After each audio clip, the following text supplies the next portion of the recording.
Husje, Stango, hello. Welcome to Six Moons Indigenous Concert Series. I'm Elisa Harkins. I'm Cherokee and Muskogee Creek. I'm Bear Clan, and my tribal town is Coweta. And I'm very excited. All right.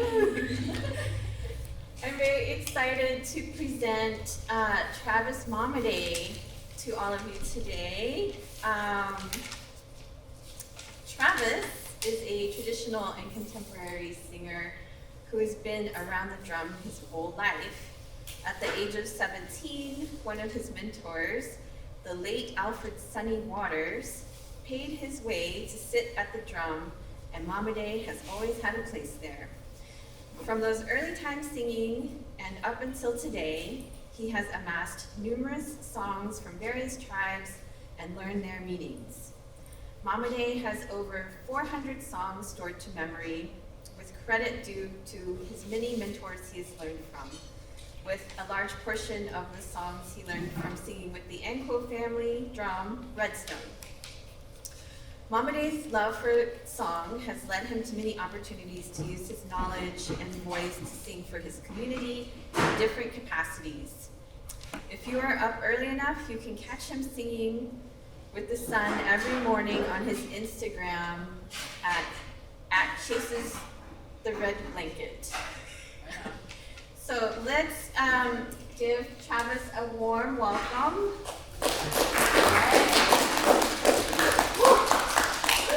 Leone Babon, Hawaii Boyondo, Travis Mammedaty a con, go ka ite an goe con. Engo teko ne do, Mammedaty teko to poeko. Ki that I get up. Cool.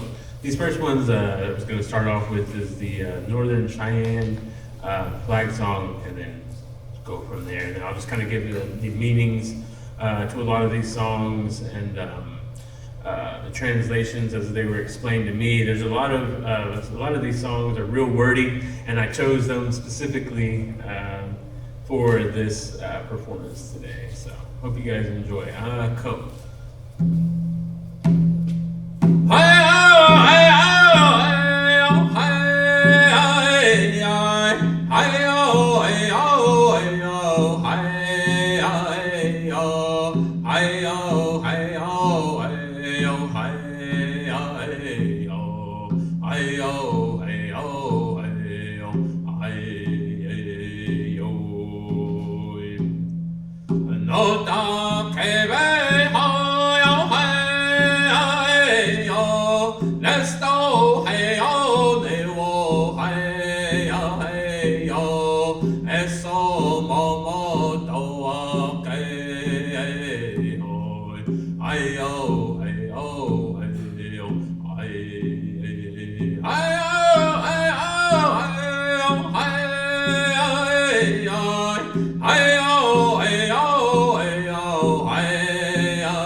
Soldiers and like how their flag will like continuously wave is what that song is talking about. And this next one is the song is a memorial song that was made by the late James Asa Angu, the Angu family, and he composed this song for Pascal Cletus Poolaw. And Pascal Cletus Poolaw was the most decorated Native American veteran ever. So he was in World War II, he was in Korea, and he was in Vietnam where he was KIA. And he went over there because his son enlisted in the Army as well, and his Pascal Cletus Jr. And so he wanted to be there with his son to put him underneath his command.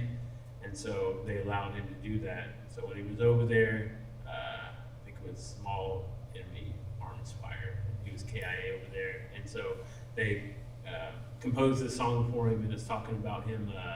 He wanted to get back at the enemy, and he wanted to go and fight for his family. So it's his song, and he's also my relative. So we got him. Mammedaty and Pulog are real close related. So we have the same grandmother.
Next one, so yeah, that was Pascal Cletus Pulaw, his song Kiowa. He was a Kiowa.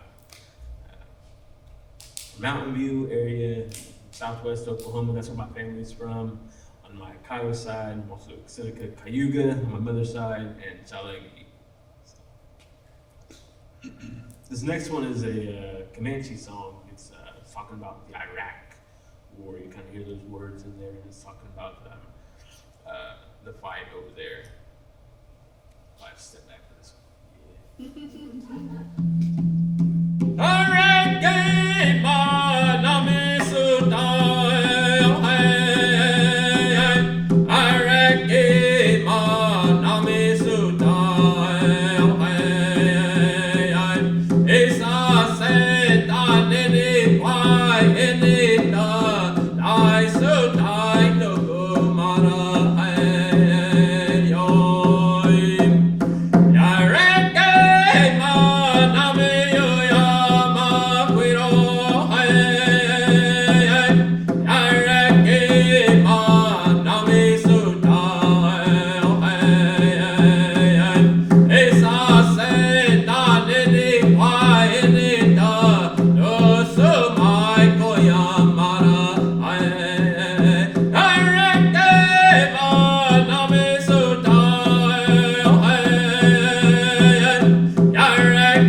Comanche song. They use it as a victory song and a veteran type song. And there's a lot of those songs that composed by a lot of different tribes. So each one of them will have like different kind of veteran songs, memorial songs, and things like that. But that's just one of them. I just kind of wanted to like mix it up. I just wanted to do all Kyle, you know. I just wanted to kind of share like a little bit of the ones that I was taught and learned from different people along the way ever since I've been singing since I was young around the drum, and learned from a lot of different people like Moses Starr, Cheyenne, Arapaho, Elder. He's gone now. Like my late mentor was Ponca, Sunny Waters, the NQs. My Sage guy, Ducky, and all his sons, Redstone from El Reno, Oklahoma, and I sing with them guys for a long time. Learned a lot of different songs from them. A lot of times, a lot of singers like to play it safe at the drum, but like sometimes when we go sing out there, we'll like sing songs that like you don't really hardly hear, because if you don't sing those songs, then those songs get lost and things like that. So whenever I was younger, I used to like try to play it safe too, and like sing songs that like some people would second me, and like. Then like later on, I was like, I'm gonna sing whatever I want. And that's kind of how I do it now. Sometimes I don't always get backed up, but it's all right. So I'm gonna sing this next one, then I'll explain it afterwards. It's because I think it's a little better after I sing it. It's real wordy. It's a Wichita song. It talks about these Wichitas when they captured a giant coyote. Nancy Wadiki Gahi Gahi Waki Lani Nancy Wadiki Gahi Gahi Waki Lani Naki Latai Skitsa Natai Kisi Astawaki Wastaiki Wakawa Yo Nancy Wadiki Gahi Gahi Waki Lani Naki Latai Skitsa Natai Kisi Astawaki Wastaiki Wakawa Yo Nancy Wadiki Gahi Gahi Waki Lani Nancy Wadiki Gahi Gahi Waki Lani Naki Latai Skitsa Natai Kisi Astawaki Wastaiki Wakawa yo Nancy Wadiki Gahi Gahi Waki Lani Naki Latai Skitsa Natai Kisi Astawaki Wastaiki Wakawa yo Nancy Wadiki Gahi Gahi Waki Lani Nancy Wadiki Gahi Gahi Waki Lani Naki Latai Skitsa Natai Kisi Astawaki Wastaiki Wakawa yo Nancy Wadiki Gahi Gahi Waki Lani Naki Latai Skitsa Natai Kisi Astawaki Wastaiki Wakawa yo Nancy Wadiki Gahi Gahi Waki Lani Naki Latai Skitsa Natai Kisi Astawaki Wastaiki Wakawa yo real wordy song.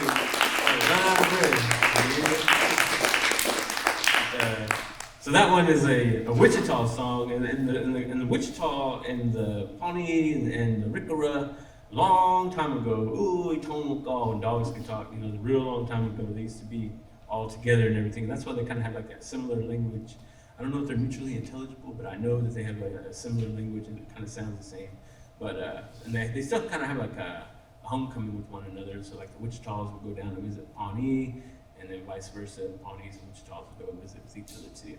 But this song is a Talk to Me by my Wichita friend, Jimmy Reeder, and it's talking about one day, and it's saying this in the song too. So one day that the Wichitas, they went out and they were on a raid, and they saw this giant. There was a big old giant, and there was a Kiowa. And so what they did, they went and they kind of roped him up, I guess, and they captured him. That's what they did. Whenever they captured him, they took him back to their camp, and they had to build this big old fortress type fence or whatever. So they didn't want him to escape. And so I guess like one day, and this is still saying this in the song, it said one day that giant, he like went over and like stepped over that fence, and like whenever he did that, his breechcloth got stuck. And then whenever the breechcloth got stuck, those Wichita, they ran over there and looked up and they saw it was really a woman. And they thought it was a man the whole time, but it was really a woman that they captured. And they thought it really was a man. But they're saying all that in that song. But those Wichita songs, they're real wordy. They got a lot of words in them. So the next one is the 45th Thunderbird song. Back in World War II, a lot of the Thunderbird division, they got sent over. And so this song was composed for them. The song was made by also James Aesop. And so this is their song. And it's a War Mother song.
Tone watering cow.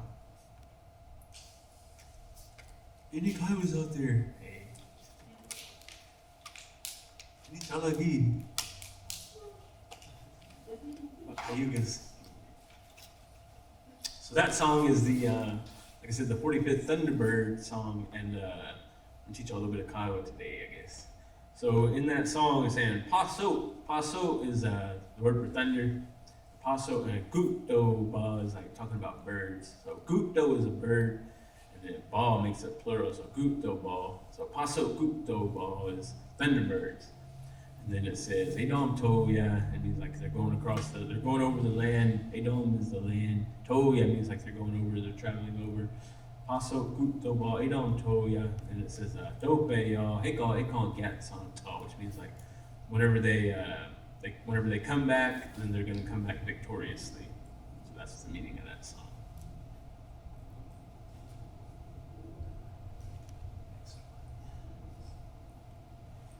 So the next one is a song composed by Wiley Yellowfish. He was a Comanche, and he was responsible for making numerous round dance songs. And this one doesn't have any words in it, it's just melody. And probably one of my favorite round dance songs, actually. So yeah, it doesn't have any words or anything to it, but it's composed by Wiley Yellowfish. And I think he was born like the late 1800s or something like that, or early 1900s, but really old song. Hey, oh, hey, hey, oh, hey, hey, oh, hey, hey, oh, hey, hey, oh, hey, oh, hey, oh, ya, hey, oh, ya, hey, oh, hey, oh, ya, hey, oh, ya, hey, hey, hey, hey, hey,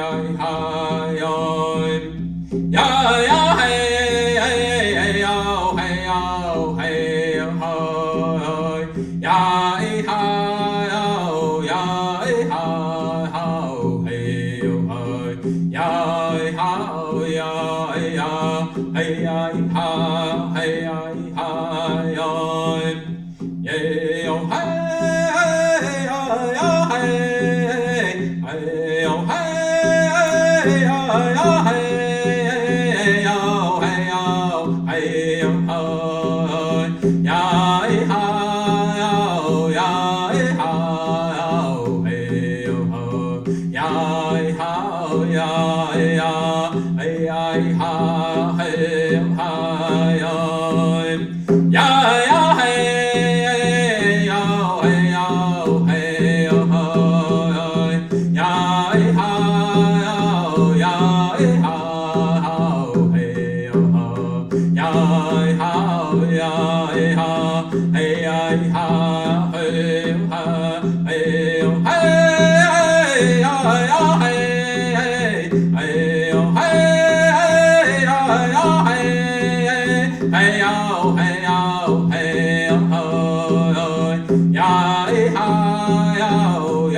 So yeah, that was composed by Wiley Yellowfish, and and I think he was either the son of the old man Yellowfish, who was one of the Comanches who was one of the last survivors of the Indian side of the Battle of Adobe Walls.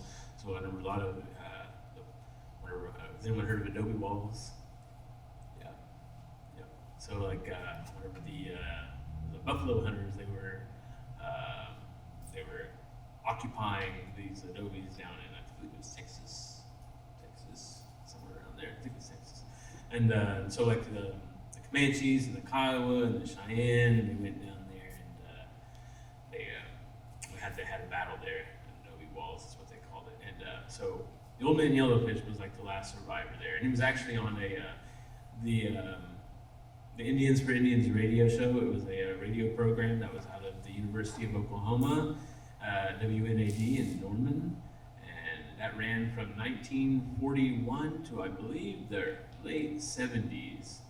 And so like the principal guest, the first initial guest on that show was Yellowfish, and he was like telling the story about it, and he spoke Comanche, and so it's kind of hard to but his son was there, and he was giving translation as roughly as he could, because he was back then it was like mainly spoke Comanche still, and so his son, I believe, was Wiley, or his nephew was one of those, but anyway, he composed that song. And so these next ones, they're hymns, Kiowa hymns that will be utilized. So the first one is a Godibo song. I'm a descendant of Godibo from my grandmother's side. He was a war chief of the Kiowa, and there's a picture of him, and like he's wearing his buckskin, and like I never really noticed it at first until one of my Sagies, like he said, yeah, my dad told me that with those scalps meat on his shirt was like he was a 5-star general, and like I really started looking like his whole sleeve, like on each sleeve was like covered in scalps, and like he had them like up here, and all here, and I was like, God dang, and like it's his name was Godibo, but like anybody heard of Godibo, Oklahoma? It's a real small town, southwest Oklahoma.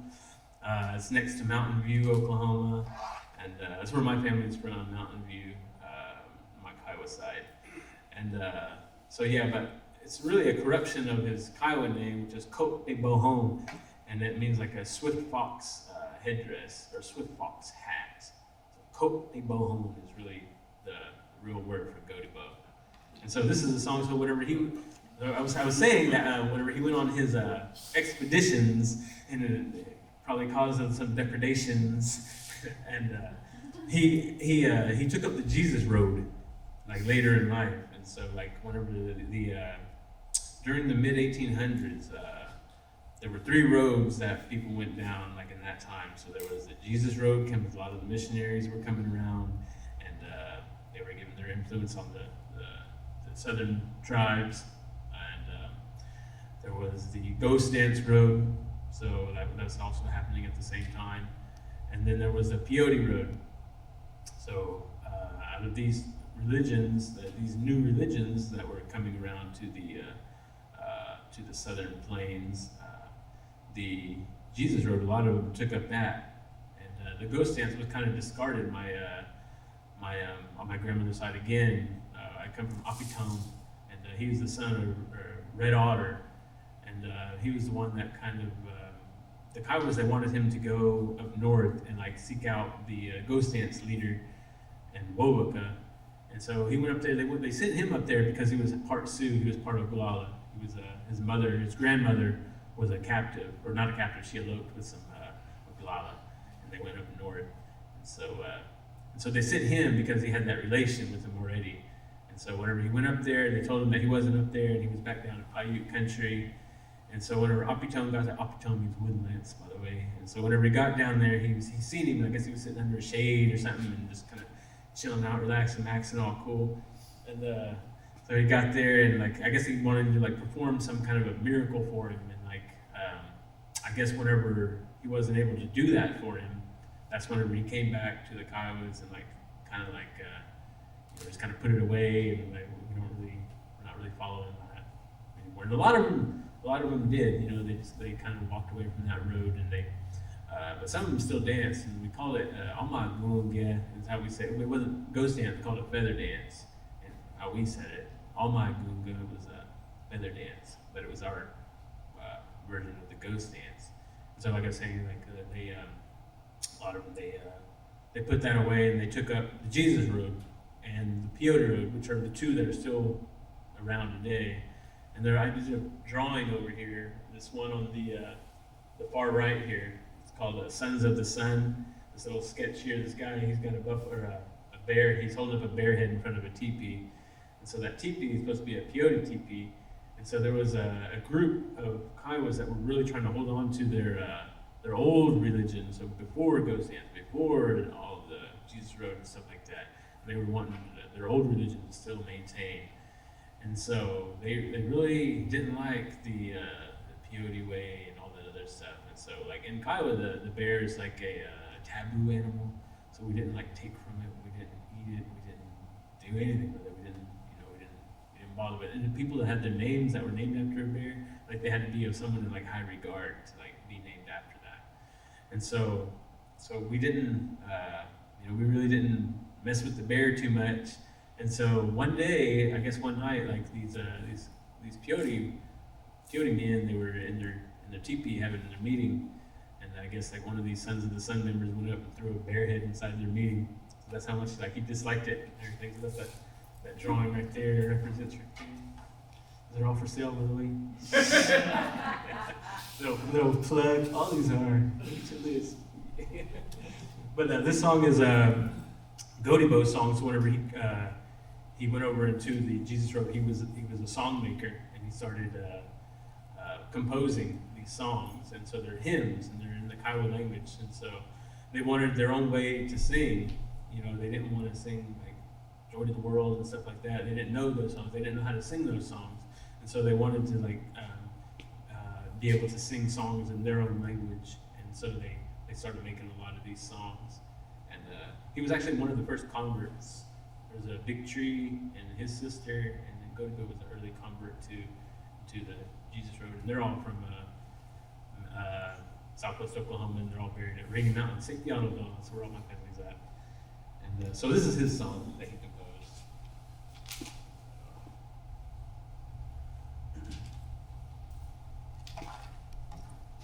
Jesus I de apaki patan soige, Jesus I de apaki patan soige, de badot sai kami, de badot sai kami, angal koi pedo akaton save. De badot sai kami, de badot sai kami, angal koi pedo akaton save.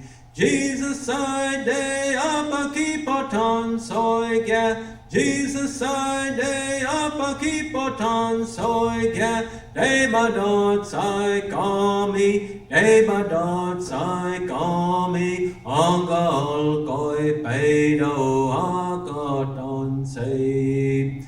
De badot sai kami, de badot sai kami, angal koi pedo akaton save. Jesus I de apaki patan soige, Jesus I de apaki patan soige, de badot sai kami, de badot sai kami, angal koi pedo akaton save. De badot sai kami, de badot sai kami, angal koi pedo akaton save.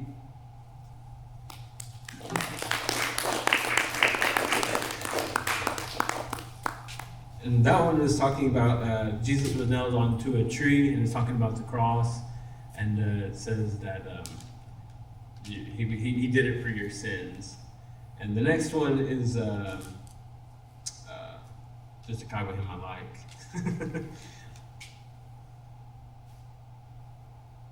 But it's talking about God's word is far ahead, and so yeah, this is just what I like. Don't get, I get.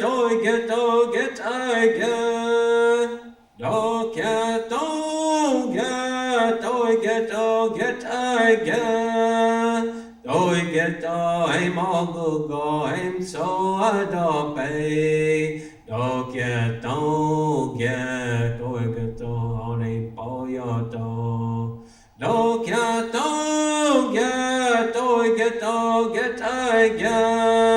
tôi get em all go em so adobe do get tôi get on a boy do get tôi get do get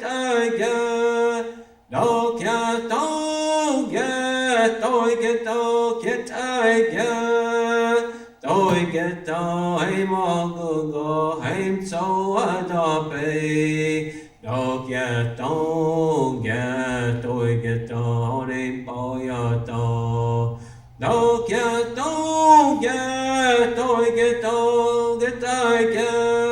get em all go em so adobe do get tôi get on em boy do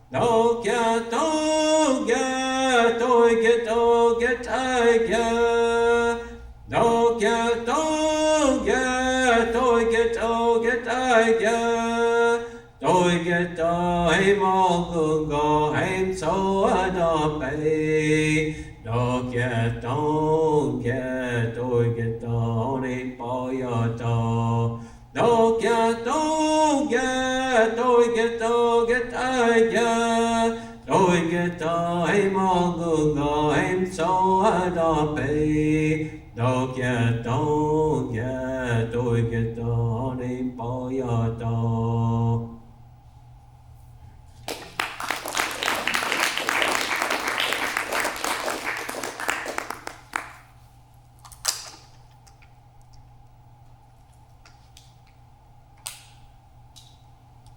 So these last ones here are just going to be my closing ones. I put down closing on the paper, but like I didn't have a specific one in mind. So I was just going to like do like whatever it came to me at the time. So it's a Wichita song. The first one would be like a Wichita song, and the next one I'm going to roll right into the other one. But there's the Wichitas, whenever they learn their hymns, they learn them from Muskogee Creeks. And so, like, their singing pattern is similar.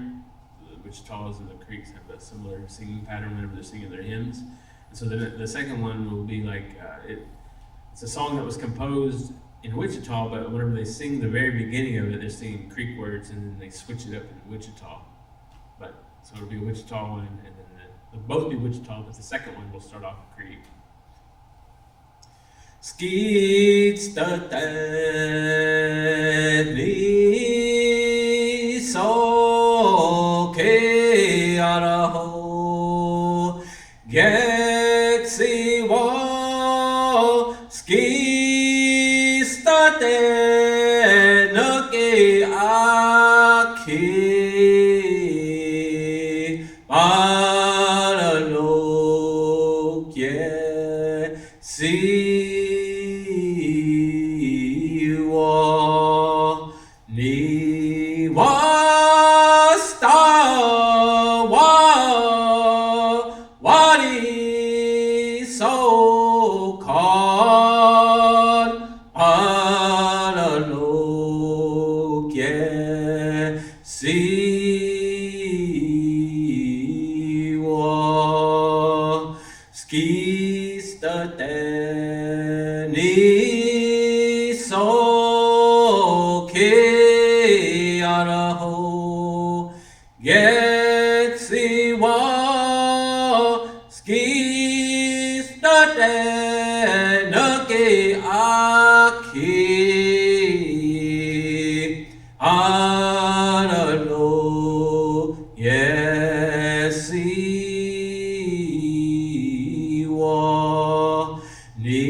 Yebe Hanwen Talobama Ni Wastawa Ni Tsokara Yetsi Wa Harueskiti Harueskiti Harueskiti Rari Harueskiti Yetsedet Oagin Ni Wesi Ni Tsokara Yetsi Wa Harueskiti Harueskiti Harueskiti Rari Harueskiti Yetsedet Oagin Obahayan Tongzama.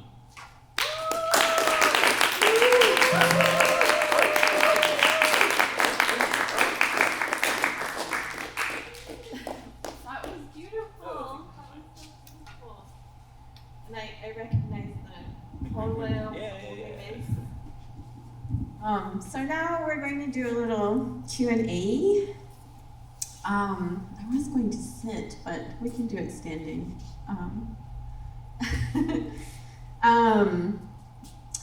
So yes, Travis is a Kiowa language teacher as well, language holder, song holder, painter, parent, father, and also has an adopted child as well, and just really want to just give another round of applause for all the work that he does.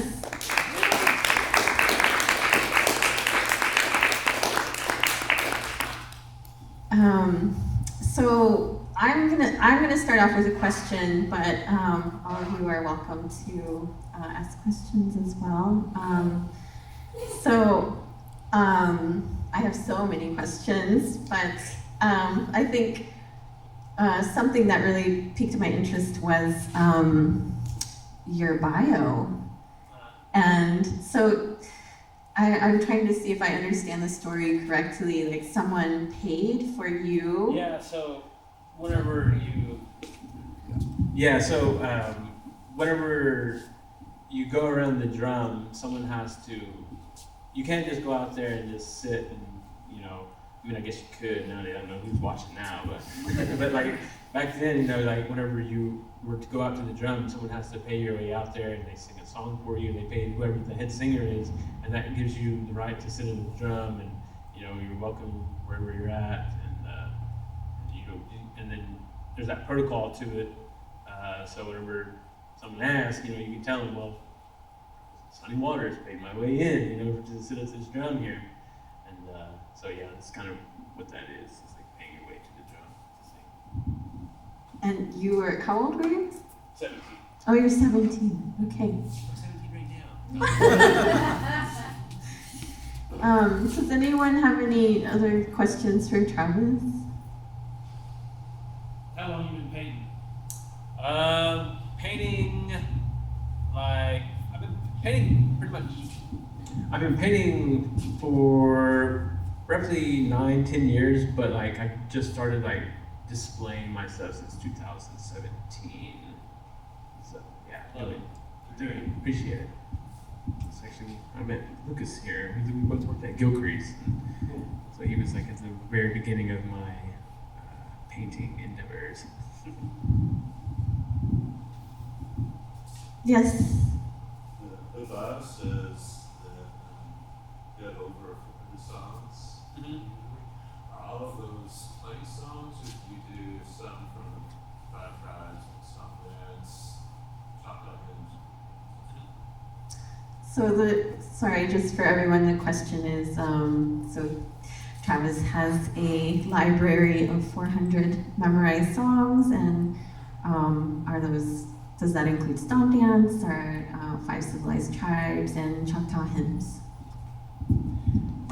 So like I said, I'm also Seneca Cayuga and Cherokee. I wasn't really raised around Cherokee side, but like I was raised in the Longhouse with the Seneca Cayugas as well. And so like one of the dances that we do for us as Seneca Cayuga people, I know it's different for Creeks and Cherokees, it's ceremonial, but like we stomp dance stuff too. So stomp dance songs, I know those. It was actually my first stomp dance contest.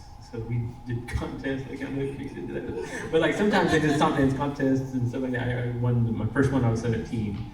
And and like different Six Nations songs, Haudenosaunee songs, Cayuga songs. Songs from my Seneca Cayuga side, I know those too. Not all of them, not as many as I would like. I know mainly songs from the big drum, so to speak. But yeah, from our grounds down that way, I was able to pick up some songs from there. Yes. Kara. Hi, so such an amazing, sort of like amazing to be witnessing this, and for me, as I'm just sort of like trying to learn the context in which the songs are sort of like either written or passed on, realizing what the songs are either about veterans or memorial songs, and I just want to know a little more in kind of like in what context they sort of like they are made or people are sort of like referencing them in some way. If you give a little more of that history. Yeah. So like whenever there's song makers, sometimes these songs will come to them in a special way, or sometimes like if they can just be driving down the road or something, and then they'll get this tune in their head or something like that, and these songs will come to them that way. And sometimes these songs are made specifically for a situation like a veteran song or a flag song. And the Kiowa flag song was actually composed by Lon Cobbin, I believe, or Cobbin. And it was a woman who composed that one. And the song, it belonged to a family first before it became a flag song. And different songs come to people in different ways. In the powwow scene, there's an order in which they go. So nowadays they have a grand entry, but like in the older style powwows, they didn't do grand entry. So like now they would do a grand entry song, and after that they would do the flag song. They would do the memorial song and the veteran song, kind of the order like I did at the very beginning of this. And then they would usually go into some round dance songs, and then they would go into like intertribal songs. And after that, they would do either if it was a contest, it would be whatever contest was next, or exhibitions. But as far as like composers, there's people who are really, really good at it, and like they were able to memorize and compose a lot of these songs. And fortunately, like for me, like this, it came easy to me because like I obsessed over it. Like I was always like wanting to sing and everything, and I really loved to sing and be around the drum and everything. And so like for me, it was just me obsessing over these songs and wanting to know what I was singing about. Because that's what they were told to me. It was like, if you sing a song, then you have to know what you're singing about. Otherwise, like you're like if you're praying in your language and you don't understand the language, are you really making the prayer? So it's kind of the same thing. Yes. Thank you very much. It's really beautiful to hear all of the languages, so I just want to, appreciate that. And maybe extending on what you just shared, if you could give like an example of a time when you learned a song, like how that kind of learning or passing on, Yeah. but then also since Lisa shared that you also teach the language, what does it look like for you to pass these songs on or to keep them going? That's interesting because I was thinking the same thing, because a lot of the time in Creek language, learning the hymns is a way to learn the language. But since you are already a Kiowa speaker and then learning the songs, that's a different kind of process probably. so with learning the songs, like it goes hand in hand with like the language too. So like there's a lot of repetition. So like me being around, like I was saying, I sang with the A&T family drum, and like we would sing every Sunday or every weekend, you know, and like we would go over these songs, and sometimes we repeat the same songs. And I was saying a lot of the songs that you probably won't hear, they won't sing at a powwow. It's just sometimes like they just either they don't want to sing them or they don't know them. I'm not really sure on that. I'm not really gonna go into all that. But as far as like picking up the songs and learning them, it's just from hearing them so much. And with the language, it's easier to learn a song. Like if it's a Kiowa song and I hear it, if I hear a Kiowa song for the first time and it's said in Kiowa, I can pick it up because like. And sometimes I'll notice like, oh, I don't know what they're saying. Like, maybe this is supposed to be this. Like I think this is supposed to be that. And so it's easier for me to like pick apart Kiowa songs than opposed to like another tribe songs. So like I really have to like listen and ask if I'm singing from a different tribe. But for my own tribe with Kiowa, I can I do fairly well with like picking up those songs just from hearing them a lot and then being involved in the language. Oh, yes? So this is a question more about like your teaching, how you teach the language. Yeah. And how things, I think there's like this whole new generation now, and for me, it's been super useful of digital technology. And like, I mean, right now you're being recorded by like no less than 6 digital devices. And so things are like a lot easier to share. My tribe has like a text program where I get like a word every day. Like there's all these these new tools, and I was just wondering like how you feel about like the progression of these tools and like how you can like use that to teach your language. So right now, what we're doing, like I teach a Kiowa community class through Zero Library, and that's on Tuesday evenings. But I also teach it at Bacon College for credit, and like those are. The teaching methods that I use are different in each of those settings. So like in my community classes, it's more me listening to them more so than like me telling them. So like as far as like the technology that's involved, like I utilize like of course Zoom, and we have different handouts that we have a lot because like the Kiowa really isn't like I don't know what tribe are you? Oh, okay. So I don't know, like the technological language as far as they go, but I know like Cherokees, like they have a lot of apps and a lot of things like that. So with us, we really don't have things like that, and the reason why we don't is because like we can't really agree on like a certain writing system. So if you can't come to a consensus on how to write it, it's kind of hard to make a lot of apps and things like that. So we really go on like oral teaching, and we go off of a writing system that I think is probably the best one, just Parker McKenzie, because he uses a lot of the diacritic marks. So Kiowa is a language where if you say something a certain way, it can change the meaning. So like if I say aho, I'm saying thank you. If I say aho, I'm saying go kill him. So that's just. There's a certain way you have to say things, and then if you don't see that, and if you're new, you know what I mean? Say if you're just taking my class, and you see it, and it's just spelled AHO, and no kind of diacritic or anything, you can just say it in your way. But you say it to like a fluent speaker, you say, oh. But usually, but with that though, like, it's really like understanding, so if I know what you mean, then I don't think you're saying it wrong. So like, if I say, so another example I utilize with my students is like the word tone. The word tone is water. The word tone is a tail, like a tail. So there's a nasal in the word for water, tone, and then tone. It's a regular N sound.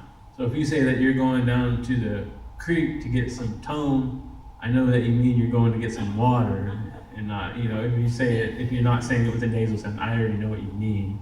So that makes sense. that's kind of how I kind of answer your question in a way. I think it I kind was of just veered wondering off. like where you thought these kind of tools could like help in the future. Oh, like, yeah, right. The future of like what, because I'm not all, I'm a distant native, like I don't live where my tribe is, Mhm. and I'm adopted, and there's like all sorts of complications when it's come to learning my language. So technology is like starting to get there, and you're right, it's not there yet Mhm. with like every tribe at all. I was just curious if you had like Yeah, so I think like, futuristic imaginations of what not you really. could do. but yeah, I mean, I think it would be really helpful because like today, like 90% of how we communicate is through like, you know, texting or email or things like that. There's not a lot of oral in your language, so it's English 100% of the time, 99% of the time, and so like with technology being able to, I think it would be useful for us to progress in that way. However, you know, whatever we can do to keep the language going and revitalize. Because like I always say, like the Kiowa language, it isn't a dead language. It's just sleeping, and then we got to wake it up. So I think that's the way it is with like a lot of native languages. Right, I see what you mean. That's an interesting question, and I think about like VR or immersive technology, because in my experience, the only and best way to learn is with other speakers and with elders, and you know, someone to correct you at least, you know. Yeah. So. And I think it's good that to get corrected too, because you don't want to like go into like if you're doing say if you're working with an elder, and then you say something and they're like, "What'd you say?" And like they don't understand what you're saying, and they're like, "Who taught you that?" They're like, "Travis Mammedaty taught me that." Like, what he's saying? How did I get hanging? He's like, that's any old way. He's like, you're not even saying it right. So I don't want you as a student to be like, Travis Mammedaty taught me this, and you're saying it wrong. So like, you know, it's always good to get that correction and things like that. Anyone else? Yeah. I'm curious about your drum. Like, is it a specific type, and like when you're playing in a group, does it like hold a certain role in the music? So like with like the big drum, there's usually a head singer, and so he'll be the one that leads the majority of the songs, and he's also responsible for picking who sings what and what order. Normally, how it goes is the lead singer will and everyone's drumming at the same time. There's usually they told me whenever I was younger and I was just kind of all over the place, was like, you know, follow the lead singer's stick and don't go above his, and so like he will he's the one that leads like the first songs, like in the gore dance he's supposed to lead the first four, and then it goes around to however many singers that he has added a drum with him, and then kind of goes from there. And usually he's the one that's responsible for like singing. If there was a special or something like that, he'd be responsible for either singing that song, or he would pass it to someone else who was at the drum. Or let's say like there was a family member of someone who was having the special, and like maybe they would sing it for him. So he's responsible for controlling a lot of the in the center there. And so yeah. I have one question about drums. So what is the main difference between like usage and in ceremonial ways and singing between like the big drum and a hand drum like this? So ceremonial way, like I really don't talk a lot about that publicly, but like with like as far as like powwow drum and hand drum and things like that. So usually I would probably just use a hand drum. Like for something like this, I wouldn't bring out a big, 28-inch drum. It's just me doing it, So in this case, I think it's more appropriate just to have a hand drum. And if you were like, if I had like a larger group, if there was more of us, then we'd probably break out the big drum. So. Righto, thanks. Yes. Thanks, Christine. In the Thunderbird song, were the humans was the story being told as the humans were birds? So they were a division. Oh, Yeah, they were a division in the army, the 45th Thunderbird Division, and so it was talking about them specifically. were they being described as birds? No, I think it was just describing them as a unit. Any more questions? Well, let's give Travis another round of applause, and thank you to OK number 1 for hosting us today. And yeah, please take a look at the checklist and look at the artwork. These are all for sale, except for the portrait of Travis in Scott Mammedaty over here. Photos are prize. Meadow, thank you for coming.